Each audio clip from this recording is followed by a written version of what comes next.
of Neptune, at the gravitational fringes of our solar system, sits a vast field of icy debris known as the Oort cloud. Extending nearly 1 light-year from the Sun, the Oort cloud is thought to be the reservoir of comets, like C-2013-A1, better known as Comet Siding Spring. This chunk of frozen water and gas, with the estimated mass of a small mountain, left the Oort cloud's southern hemisphere millions of years ago.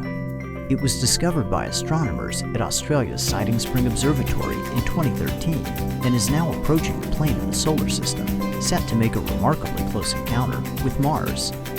On October 19th, Comet Siding Spring will come within 88,000 miles of the red planet, roughly 1/3 of the distance from the Earth to the Moon. Anyone standing on Mars might be treated to a spectacular view, with the comet's long tail of gas and dust dominating the northern skies.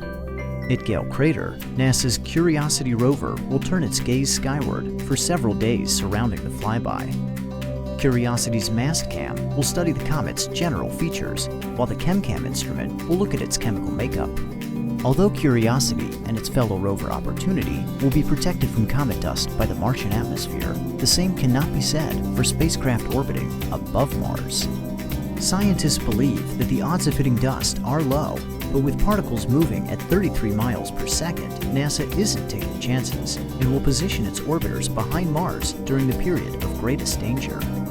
For orbiters like MAVEN, Comet Siding Spring is not just a risk, but also an opportunity to study a first-time visitor from the Oort cloud. MAVEN will join NASA's Mars Reconnaissance Orbiter and Mars Odyssey in observing the comet, looking at its composition and the effects of its coma on the Mars upper atmosphere. One planet over, the Hubble Space Telescope and other space and ground-based observatories will also be keeping an eye on Comet Siding Spring, as will legions of amateur astronomers armed with backyard telescopes, all excited to witness this historic close encounter between Mars and its icy visitor.